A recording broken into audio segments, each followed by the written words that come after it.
আসসালামু আলাইকুম প্রিয় শিক্ষার্থী বন্ধুগণ, নবম শ্রেণীর ইংলিশ টিউটোরিয়ালে তোমাদের স্বাগতম।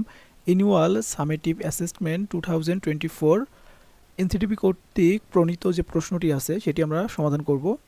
প্রথমে আমরা পার্ট এ রিডিং এই পার্টটি সমাধান করব।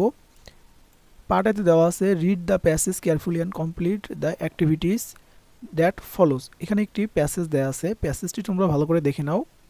এই প্যাসেজটি পড়ে A number choose the best answer from the alternatives, মানে এখানে এমসিকিউ আছে 5টা, এইটার কারেক্ট অ্যান্সারটি খাতায় লিখতে হবে। এবং বি নাম্বার 5টি কোশ্চেন আছে, এই কোশ্চেনগুলোর শর্ট অ্যান্সার খাতায় লিখতে হবে। এখানে প্রত্যেকটি প্রশ্নের মান 2 করে, 5টা প্রশ্ন 10 নাম্বার। তো প্রথমে আমরা এখানে এমসিকিউগুলো দেখে নিই। এ নাম্বার এর উত্তর হচ্ছে 3 number, contributing to the welfare of the community and nation. B নাম্বারের অ্যান্সার হচ্ছে participation in the democratic process. C number হচ্ছে by casting a ballot in elections. D number হচ্ছে by representing diverse cultures and beliefs. E number হচ্ছে travelling frequency.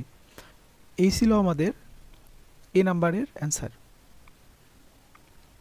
এখন আমরা এখানে যে C number যে আছে কলাম এ এবং বি, এই কলাম এ এবং বি, কলাম এতে দেওয়া আছে ওয়ার্ড আর কলাম বিতে আছে ডেফিনেশন। এই দুইটা এখন আমরা মিলাবো।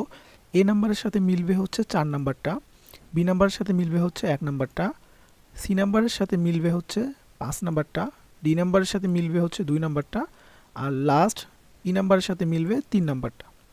তো তোমরা খাতায় লিখে নিও। তারপরে 2 নাম্বার কোশ্চেন আছে read the following conversion and complete the activities of the follows.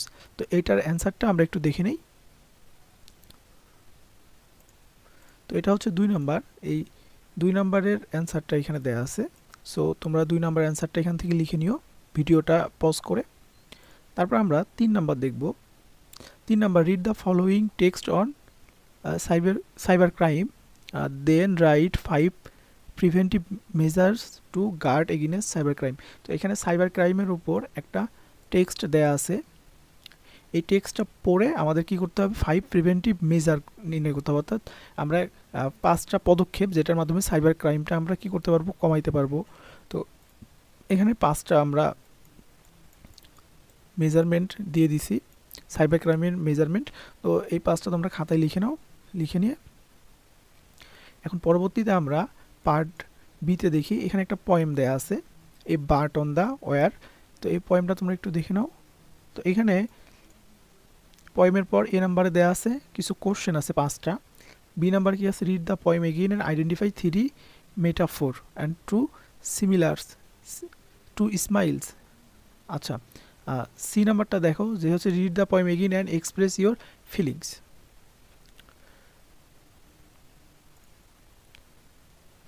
তো এগুলা তোমরা নিজেরা একটু পড়ে নিও। তারপর রাইটিং পার্ট আছে, রাইটিং পার্টে হচ্ছে ইউ নো দ্যাট। আচ্ছা, তোমরা আলাদা করে পড়ার প্রয়োজন নেই, তোমরা একটু দেখে নাও। The significance of the cultural heritage of Bangladesh, এটার উপর একটা প্যারাগ্রাফ লিখতে হবে। তারপর হচ্ছে এখানে একটা ভেন গ্রাফ আছে, এই ভেন গ্রাফের উপর আমাদের 250 ওয়ার্ডে লিখতে হবে যে IT sector of Bangladesh and the garment sector. 7 number দেখে নাও।